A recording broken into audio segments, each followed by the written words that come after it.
Sex is such an inherent part of who we are as human beings, and so many places around the world we've shut that down.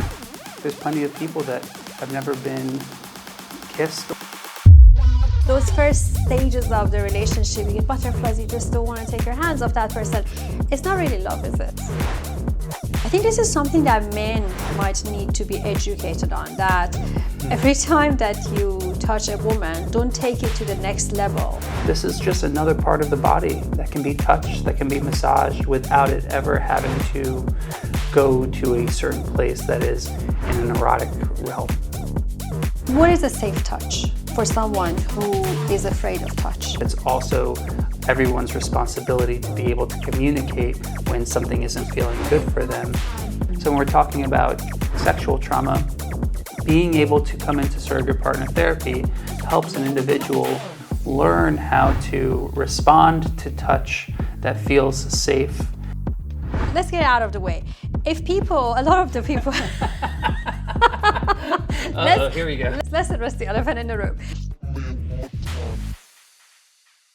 Welcome to Share, Andre. Thank you for having me. Thank you. So you're a certified surrogate partner and a somatic coach. How do you explain surrogate partner to someone who's never heard about it? Surrogate partner therapy is when there are three individuals, myself as the surrogate partner, the licensed therapist, and then the client.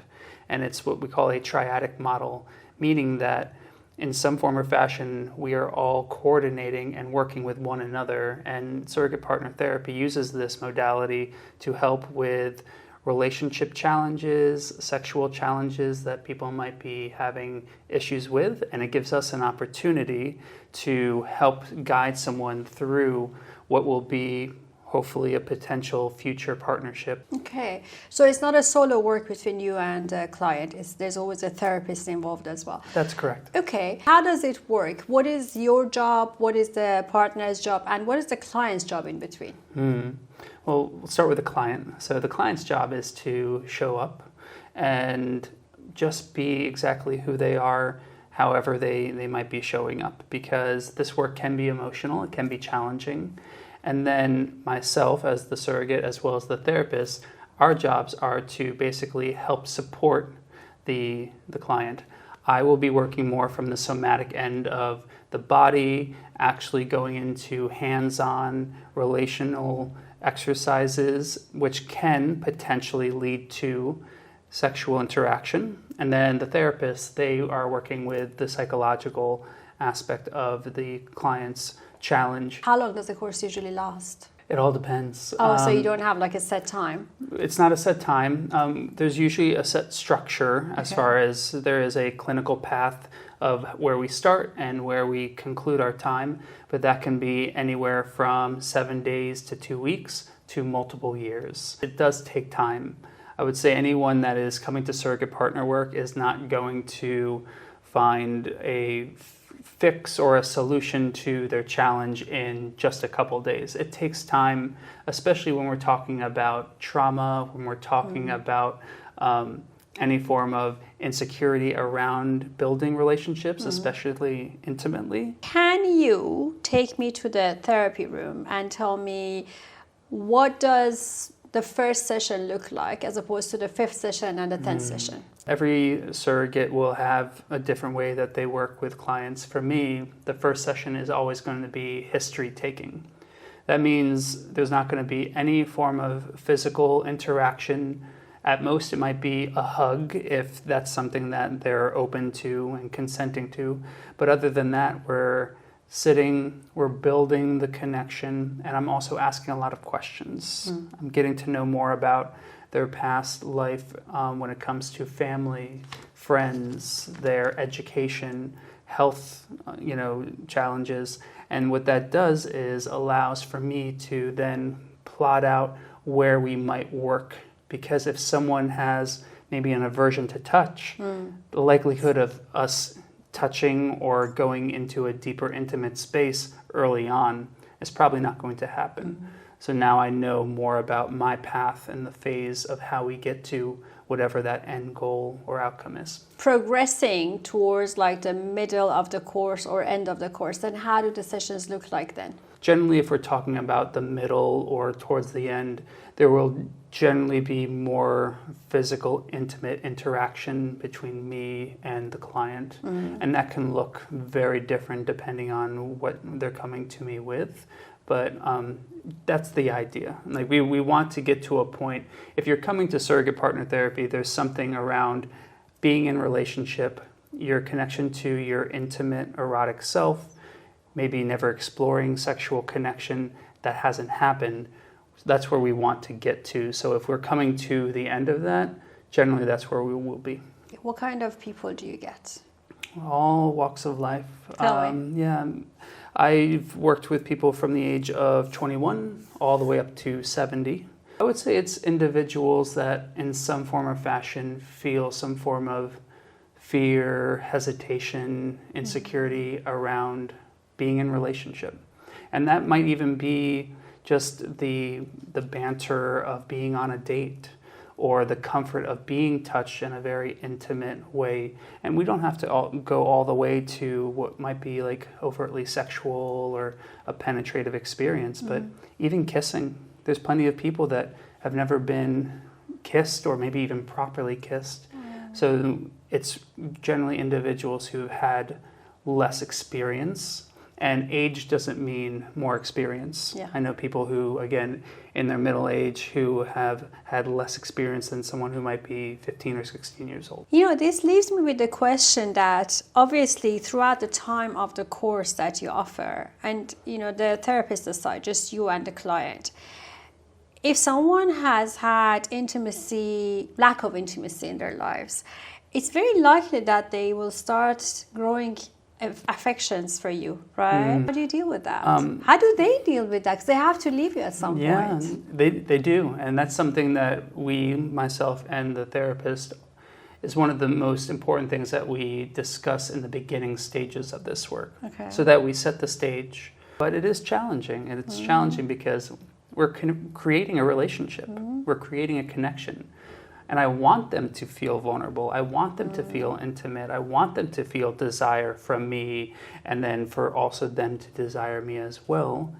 But it's something that will come to an end. So it's just celebrating the fact of how important it is and how good it feels to feel love, feel desire, feel connection, but that not every relationship is going to last the test of time, even in, you know, our personal lives. I'm sure the first person you ever dated, as well as me, isn't the person that you're with today. Yeah. So it's the practice of that. It's the practice of understanding that there can be disappointment and that there can be longing, but that ultimately you'll be okay. And this is how you build the skills of being in the real world. Have you ever had a client that found it really difficult to let go? More than one, yes. More than often? I thought so. Okay. Yes. Can you tell me what happened? One client shared how for them they were having trouble letting go of me. But basically what I did was celebrate them.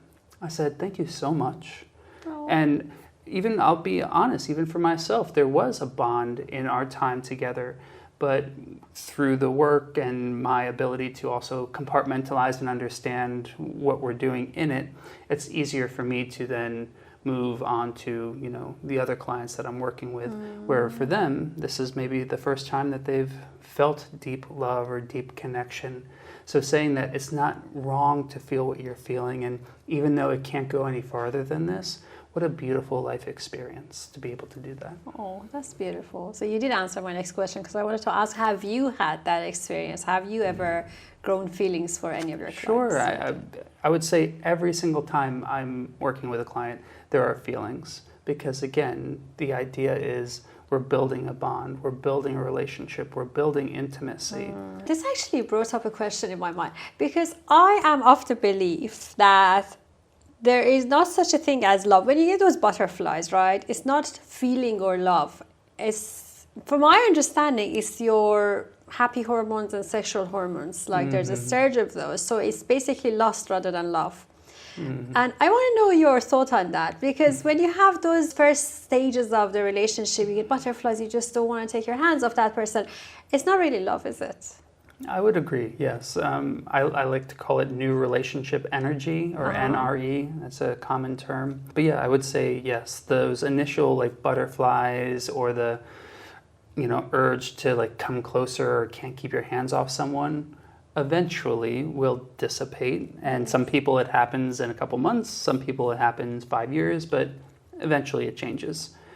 I see love as it's a beautiful cocktail of appreciation for the person as they are, but also how you feel when you are around that person. And love doesn't have to translate to physical intimacy or sexual connection, but it could be love for a cashier who was having a conversation with you and they shared something vulnerable about their current life experience, and you're like, oh man, I just had this well of love for this individual, but it's not like, oh, I now need to like take this person home and put a ring on her and now we go have a house with a white picket fence. Yeah, and then in 2 years we lose it all. Yeah. I was actually reading once, apparently the surge of hormones will slow down and then eventually end, depending on how often you have physical contact. Like if you live under the same roof and obviously there's a lot of sex involved, it dies down faster. But if you're not living under the same roof, it might take a few years longer, but eventually obviously it will die down. And that's how I know. I think for me love is what I have for my children, but I know that initial thing now definitely is not feelings, it's your hormones talking. Yeah. So Andre, let's get out of the way. If people, a lot of the people here we go. Let's address the, what is it called? The elephant in the room. Yes, let's address the elephant in the room. If people tell you, like I know that a lot of people will hear surrogate partner and they say, well, isn't this just fancy word for sex worker, or isn't this just paid sex work? How do you shut that down? Well, the first thing I say is I celebrate anyone doing sex work. I believe that it is important. Okay. I believe that if it's done in a healthy, consensual way that feels safe for the practitioner as well as whoever they're working with, that's beautiful. Like it's a necessary element. I believe that sex is such an inherent part of who we are as human beings, and so many places around the world we've shut that down or dampened that. So I first would celebrate sex work and then say that what this is, even though it might also seem and have similar notes to sex work, is that it's also very clinical. So it's less of people coming for pleasure, where there's certain places in sex work where people come for purely pleasure, which is awesome. Generally, the people coming to surrogate partner work aren't coming for pleasure. They're coming because they want to get to that place where they can enjoy pleasure, but some part of their life experience up to this point has not allowed that. So by sharing about the clinical side of things, and again, working with licensed therapists, it just looks a little bit different. But I would first celebrate the fact that sex work is okay and much needed in this world. You were casted for Virgin Island and you're now doing the second season. What was the most shocking thing for the contributors when they saw a surrogate partner like yourself in action? Did they expect it? No, I don't think they had any idea kind of what they were getting into. I mean, obviously they were given information, but not everyone knows about surrogate partner therapy. Yeah. And even if you research it, there's not like a lot of specific information. So I think the thing that, at least in the work that I was doing, that shocked them the most was that they actually had the courage to go into the work and actually do things that maybe at first was not possible. Like just the hesitation of being able to like ask someone out on a date or share a kiss with someone. You can do that when you allow yourself to be open and vulnerable to these experiences, and they did that. So maybe they were shocked just by the sheer courage of coming onto the show and being in that experience with myself and the other surrogate cat. You're right, actually. They did amazing. Yeah. Not only they came out of their comfort zone, which is such a difficult thing to do, right? But also they did it on camera. I would not have had the same courage at that No, me age to neither. be able to come and do that on public television and being vulnerable and potentially being in very sexy situations where friends and family can see you. I know. But also, I was thinking about it afterwards, and sometimes we've tried all the things that we feel we've had access to, and if we still feel stuck, we'll try other things. Yeah, and that's this true. was an avenue to be able to do that. I'm sure a lot of people will watch Virgin Island or watch these interviews and are like, that's a very interesting thing to do, especially if they feel like they need help. But they hesitate, and it's a scary place to get into if you're not prepared. What is your advice for them? I always advise people to first ask themselves what is happening in their life. If everything seems to be in a good state and they're happy, then maybe they don't need the work. But if they've tried a bunch of different things and they still are coming to a point of challenge, now you can start researching. So I ask people, if you have curiosity, research. Look at all different avenues. If you've looked at talk therapy, if you've looked at psychedelic assisted therapy, if you've tried these and you're still in the same place after so many years, there's always different modalities out there to help you. You deal with a lot of people that have sexual trauma, anxiety around performance, right? Yes. How does your work help them break through all of these? I would say that for me, that's the most important piece of this work, is being able to help someone who has, I believe that trauma is something that can be stuck in us. It's not something that can be talked through. Mm-hmm. Yeah, maybe eventually over a long period of time there can be some form of resolution, but sometimes the body needs to remember how to feel safe again. Mm-hmm. So when we're talking about trauma, like, more specifically like sexual trauma, being able to come into surrogate partner therapy helps an individual learn how to respond to touch that feels safe, that then allows them to access points of feeling good, feeling pleasure, feeling excited rather than feeling fear or anxiety or hesitation. So that's where the physical connection is important and different from other types of therapy. What is a safe touch for someone who is afraid of touch? It's a good question. The safe touch, or the safest touch, is the touch that you as the individual consent to and then slowly try to practice.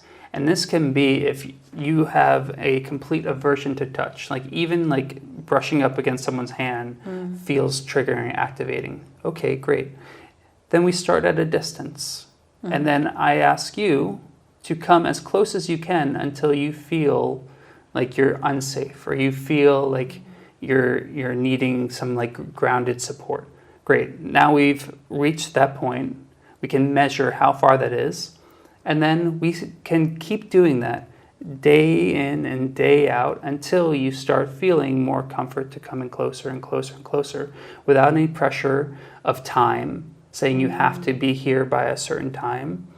You, as the individual, get to pace where we go and how far we go until eventually, if this is possible, and I generally believe it is, that you can just be able to touch fingertips.